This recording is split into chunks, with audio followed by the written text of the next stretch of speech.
Jó 31. Protesto de integridade pessoal. Eu tinha feito um pacto, os meus olhos, jamais fixar olhar nas jovens, e em troca, que sorte Deus me reserva lá do alto? Que herança o Todo-Poderoso me destina lá do céu? Será que a desgraça não é para o criminoso e o fracasso para o malfeitor? Por acaso Deus não vê os meus caminhos e não conta todos os meus passos? Por acaso caminhei junto com a mentira? Será que os meus pés correram atrás da fraude? Deus pode pesar-me na balança da justiça, então reconhecerá a minha integridade. Se os meus passos se desviaram do caminho, se o meu coração seguiu o capricho dos olhos, e se qualquer mancha se apegou às minhas mãos, então que outro coma o que semeei, e arranque tudo o que plantei.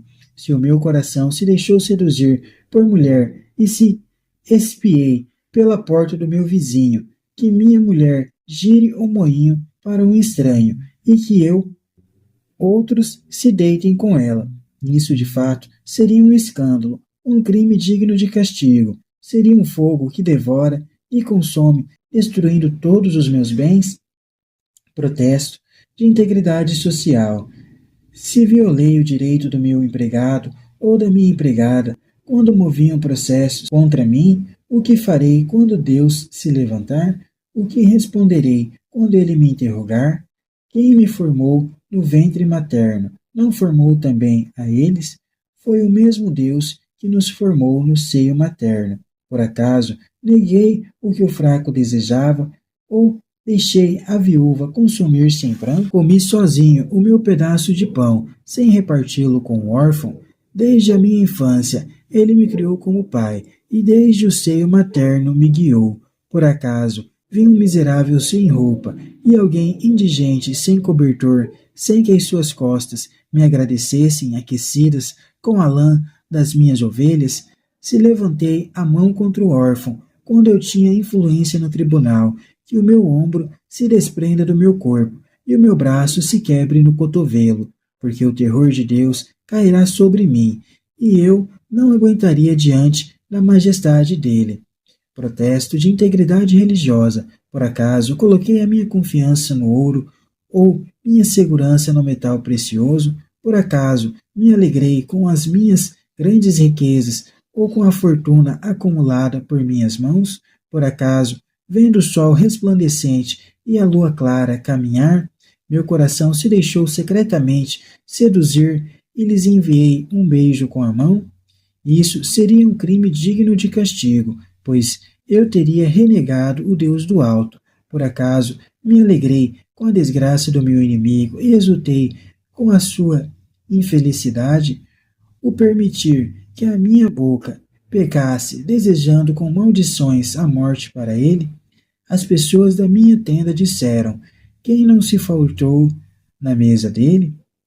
O imigrante nunca teve que dormir na rua, porque eu abri as minhas portas ao viajante. Não ocultei o meu delito, como fazem outros homens, nem escondi no peito a minha culpa, por temor dos comentários da multidão, ou por temer o desprezo dos parentes, a ponto de me manter calado e fechado dentro de casa. É a minha última palavra, que o Todo-Poderoso me responda, que o meu adversário escreva a acusação, e eu a levarei sobre os meus ombros e a usarei como se fosse coroa. Eu lhes prestaria contas de todos os meus passos e me apresentaria a ele como um príncipe. Se a minha terra gritou contra mim e meus sucos choraram com ela, se eu comi o seu produto sem ter pago por ele, reduzindo à fome aqueles que a cultivaram, que a nasçam espinhos ao invés de trigo e urtigas ao invés de cevada.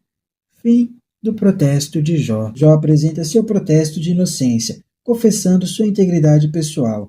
Ele não se desviou da justiça, nem mesmo do seu desejo mais íntimo. Quanto a isso, pode até apresentar um desafio a Deus. Caso encontrasse alguma falta, Deus poderia despojá-lo de tudo. Também, no seu comportamento social, Jó foi íntegro, partilhou seus bens com os necessitados e defendeu a causa dos marginalizados.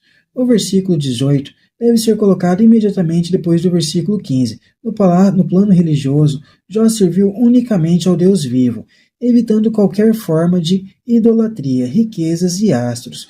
Os versículos 29 a 34 continua o protesto de integridade social. Seguro de sua justiça e integridade, Jó lança seu desafio. Deus responde e apresente a acusação para justificar todo o castigo que ele está vivendo, certo de que Deus nada terá a acusar.